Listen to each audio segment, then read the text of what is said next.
Constantinople, the summer of 337 AD. A 6-year-old boy hides in the palace while soldiers drag his father, his uncles, and his cousins out into the streets and butcher them. Only 2 children are spared. They are taken hostage by their cousin, the new emperor. For the next 20 years, that boy will be locked away in remote palaces, dragged to church services, watched by bishops, and forced to study the Bible against his will. He will emerge from that Christian prison not as a believer, but as the most dangerous secret pagan Rome has ever crowned.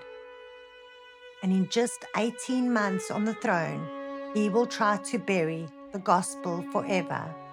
His name is Julian, the apostate. And this is the day Jesus, the Galilean, answered him. Hi friends, welcome back to Mrs. O, Faithful Unto Death. I'm Nat, and if you're new here, this is the channel where we tell the stories of the Christian martyrs who for the last 2,000 years have loved not their life unto death. We've got a long road ahead of us, and I'd like to walk it with you. Now, let's get into the story of Julian the Apostate, the last pagan emperor of Rome, and the sentence on his lips when the empire ended with him. Flavius Claudius Julius was born around 331 AD in Constantinople, modern-day Istanbul, Turkey.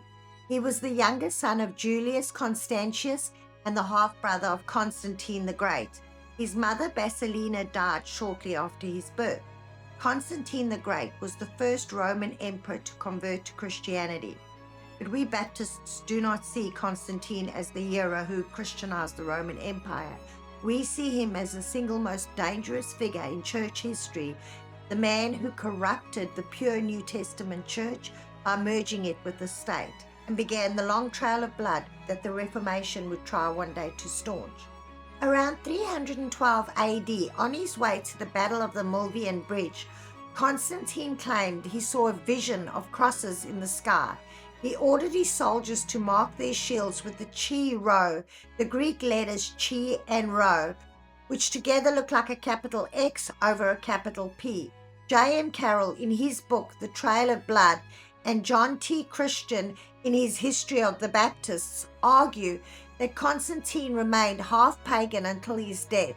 He continued to use the title Pontifex Maximus, meaning Supreme Bridge Builder, the same title held by Julius Caesar and Augustus, blending political authority with the Roman pagan religion. In 313 AD, Constantine issued the Edict of Milan, supposedly a victory for religious freedom. It ended the Diocletian persecutions, yes, but Baptists argue that this was also the beginning of state control over the church. For the first time, the Roman government began to favor religion with money, with buildings, and with legal privileges, creating a powerful clergy class that depended on the emperor rather than the local assembly of believers. In 325 AD, Constantine called the Council of Nicaea, the first great state councils. J.M. Carroll says he called it, he presided over it, and he used it to enforce doctrinal uniformity for the sake of political stability. We'll do a separate video on Constantine. Keep an eye out for that. For now, just know, one of the biggest contentions the believers had, even then, was infant baptism. There are many accounts of people martyred simply for rejecting infant baptism and insisting on believers' baptism, which is actually biblical. In 337 AD, after the death of Constantine the Great, the period known as the Summer of Blood began. Constantine's third son, also called Constantius, became the emperor in the east, taking the name of Constantius II. Shortly after Constantine's death, a power vacuum opened in Constantinople, the new Rome. While funeral preparations were still underway, by late May or early June, Constantius II, aged just 19, hurried back to the capital to oversee his father's funeral and secure his throne. Constantine's 3 sons gathered in the city alongside their other male relatives. Tensions rose over the succession. 2 cousins in particular, Dalmatius, who held the title of Caesar, and his brother Hannibalianus, the ruler of Pontus and Armenia, held significant military commands and territory. By the end of June 337, a sudden and coordinated purge erupted. The army, likely incited by officers loyal to Constantius II, murdered most of the adult male relatives of Constantine's line and their supporters. Sorry, we had a little Harley interruption. Let's get on with it. The victims included Flavius Dalmatius, Constantine's half-brother, Caesar and senior military commander, Hannibalianus, his brother, ruler of Pontus and Armenia, Julius Constantius, Constantine's half-brother and the father of little Julian, at least 6 other cousins and nephews, along with several high officials, including Flavius Eusebius, the Praetorian prefect, and many supporters of Dalmatius and Hannibalianus. This was a familicide unprecedented in Roman imperial history. It sowed paranoia and instability into the heart of the empire. Only 2 boys were spared, Julian, 6 years old, and his older half-brother Gallus. They were children, they were considered harmless, they were taken into protective custody by their cousin Constantius II, and some have argued that they were effectively political hostages. Constantius II was a devout Arian Christian. Arianism, just so we're clear, is the doctrine that Jesus is not co-eternal or even equal to God the Father. He's a created being. It's much like what the Jehovah's Witnesses teach today. Constantius raised Julian and Gallus in this Arian faith to ensure that as a loyal Christian, the boys would never threaten his throne. He placed them under the strict supervision of Bishop Eusebius of Nicaea, an Arian bishop and close ally of the emperor. Later in Julian's own writings, he tells us that he was forced to attend church services, study the Bible, and learn the Arian doctrine. In 344 AD, the boys were moved to the remote imperial state of Macellum in Cappadocia, modern-day Turkey. There, under virtual house arrest, surrounded by guards, they lived for 6 years in this isolated palace. Julian later described this period as a prison. He was constantly watched, forced to pray, denied any contact with the outside world, required to attend Christian lectures every day. Constantius hoped this would make Julian a loyal Christian prince. It backfired royally. Julian pretended to believe, but behind closed doors, he was being pulled in a different direction entirely. Mardonius, his childhood tutor and a eunuch, secretly taught him the classics, Homer, Hesiod, Plato, all the Greek philosophers. Later in life, Julian said of Mardonius, quote, "The man who first opened my eyes to the beauty of Hellenism," unquote. In his own writings, Julian claimed he had a mystical experience around the age of 18 that Helios, the sun god, and the god Mithras appeared to him and confirmed his true path. By around 348 AD, Julian was a secret pagan. He later wrote, and this is from his own letter to the Athenians in 361 AD, quote, "I was a Christian in name only until I was 20, unquote. In 355 AD, things were not going that well for Constantius II. He needed a military leader in the west to fight the invading Alemanni tribes, so he appointed his 23-year-old cousin Julian as Caesar, the junior emperor. Julian had almost no military training. Constantius sent him to Gaul, modern-day France, quietly expecting him to fail or be killed. Against everyone's expectations, Julian became a brilliant general. In 357 AD, he won a decisive victory at the Battle of Strasbourg against a much larger barbarian force. He restored order to the Rhine frontier, and he won the absolute loyalty of his troops. By the winter of 360 AD, while Julian was in Paris, his troops proclaimed him Augustus, the full emperor. They raised him on a shield in the traditional Roman way. Julian, the story goes, refused at first, but accepted the title to avoid civil war. In 361, Julian and his army marched east towards Constantinople. Civil war seemed inevitable.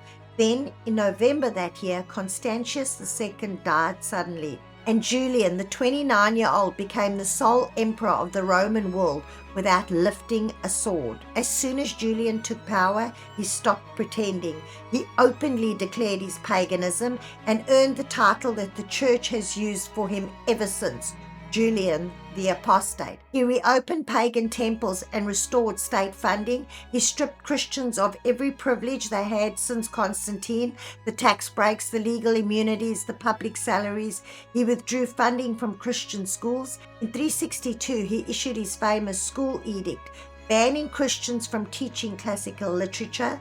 The argument was almost theological. He said, quote, "If you do not believe in the gods of Homer, you have no right to teach Homer," unquote. It was a knife aimed at the throat of the Christian intellectual class.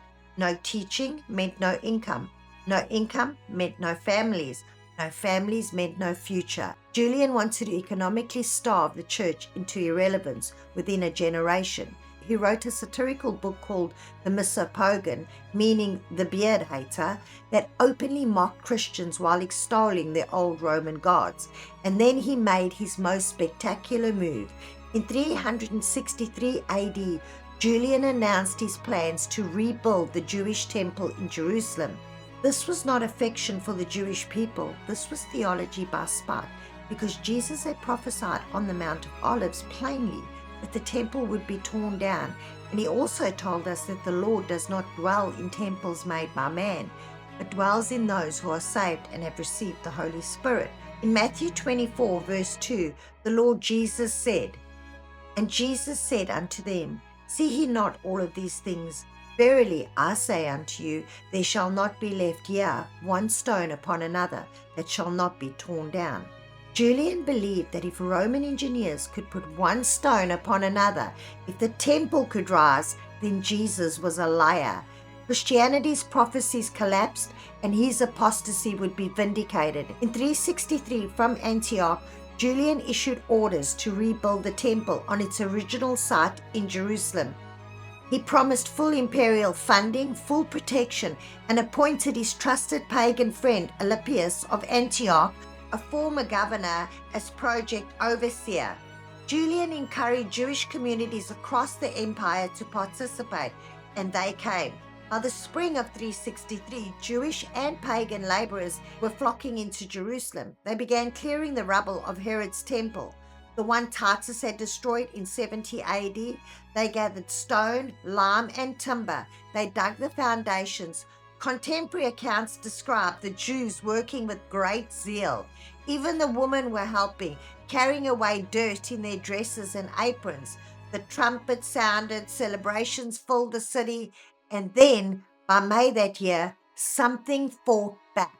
The pagan historian Ammianus Marcellianus, a senior officer who served under Julian himself, wrote, quote, "Helios pushed the work on with vigor, but terrifying balls of flames kept bursting forth near the foundations of the temple and made the place inaccessible to the workmen. Some of the workmen were burned to death, and the obstinate resistance of the fiery element caused the designs to be abandoned." Unquote. Christian sources added more terrifying details. Gregory of Nazianzus, in his second invective against Julian, recorded that as the builders tried to force their way into the site, a flame issued forth from the sacred place and stopped them. Gregory described in his Oration 5 of an earthquake where the earth was heaving and shifting, and the dirt that the workers had already moved started returning back to the site. He recorded fierce whirlwinds scattering the building materials of chalk and lime far and wide. And he recorded, corroborated by the Christian historian Rufinus, that crosses appeared in the sky and were mysteriously printed on the clothing of the Jewish workers present.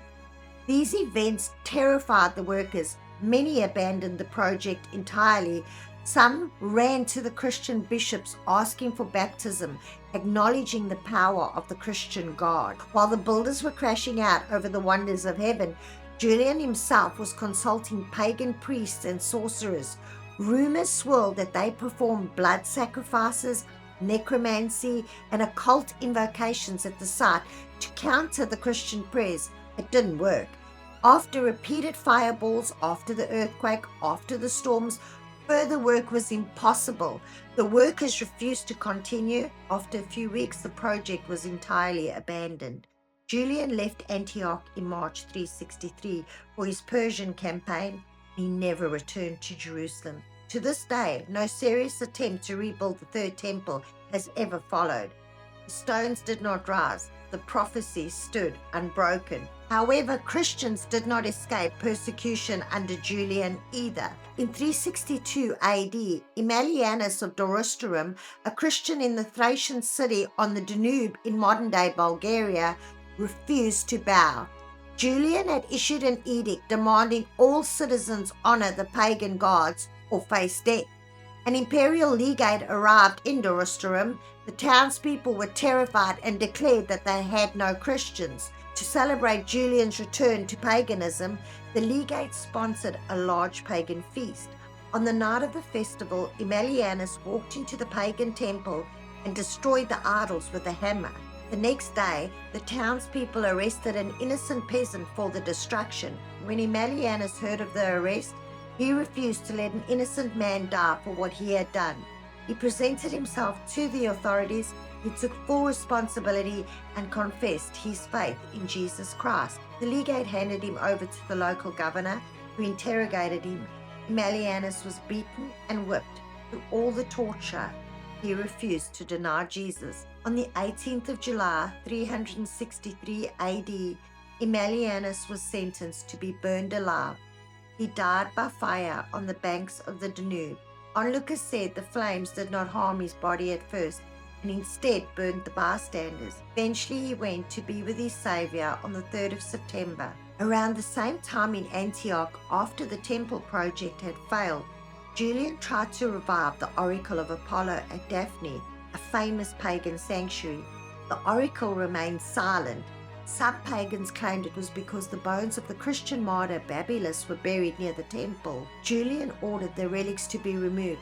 As the relics were being carried away, a 15-year-old boy named Theodoret stood in the crowd and sang psalms in celebration. Julian had the boy arrested and tortured severely to force him to renounce Christ. An eyewitness said Theodoret felt no pain and that an angel was relieving him of his suffering. The executioners were so disturbed by his composure that they reported the miracle to Julian. Julian, assuming the torture had been ineffective, ordered Theodoret to be released. Theodoret, like the Apostle John, survived, and he lived to an old age in Antioch. And then there was Artemis. He had been a Roman general under Constantius II, appointed as Dux Egypti, military commander of Roman Egypt. Around 360 AD, he had torn down pagan temples under his old emperor's orders. In the winter of 362, Julian moved his headquarters to Antioch and summoned all his regional commanders, including Artemis. Artemis watched Julian torture Christian priests, and he intervened. He denounced Julian openly and even prophesied the emperor's death.